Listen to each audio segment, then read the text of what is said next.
A young black queen sent me a direct message on Twitter.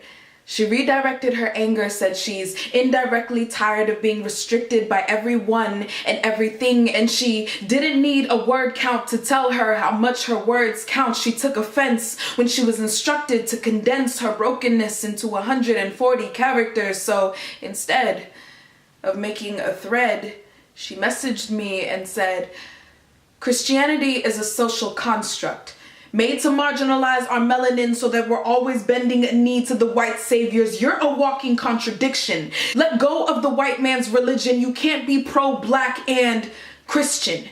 Where was God when my ancestors were stripped and whipped until their backs looked like grated cheese? Where was God when black women were raped and forced to raise both theirs and their master's children? Emergency rooms have seen more black bodies than BET. Doesn't matter if you're a nigga or a nigger, you'll always end in the ER. Save your breath.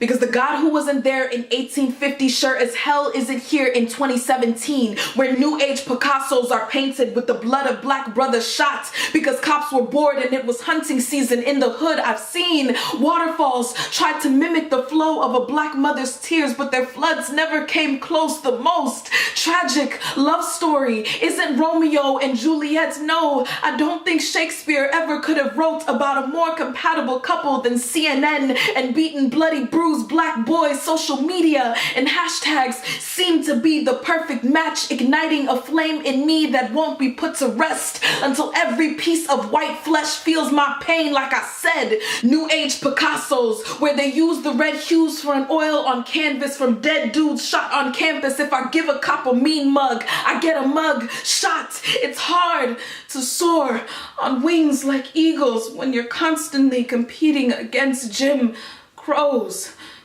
So next time you Christians want to cleanse your minds with the word of God, understand that you're really being brainwashed.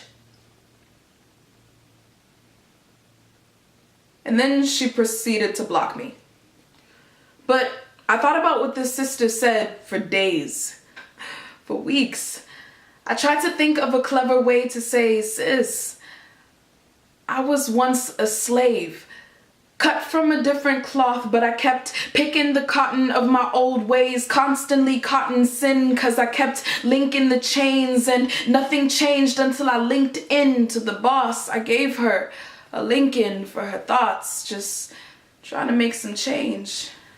I can't explain why black skin has had such a negative connotation over time, but I do know that I refuse to be a victim of my melanin, that this black skin encourages me to spend even more time with the sun. The blacker the berry, the sweeter the juice. I know that I was called to bear good fruit, and I can do that without having to forget my roots. I tell her that Jesus, the Nazarene, came into the very world he created, but the world didn't recognize him. John 1:10 says he was foreign, but haven't we all built walls around our hearts to keep him out? We demand documentation and proof of his existence, but even when he gave us his papers, we still denied him citizenship. He was judged because of where he came from, but despite his background, he never backed down. They whipped him like a runaway slave, and still he stayed and endured the pain so that we could be set free. He hung from a tree like the victim of a lynching, and his mother wept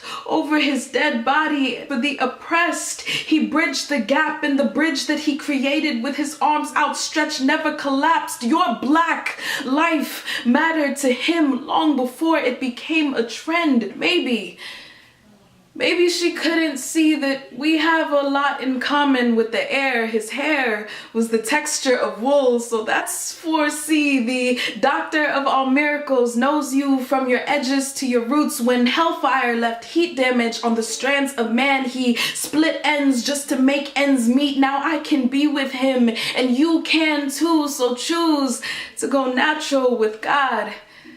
Because the devil doesn't care about the color of your skin.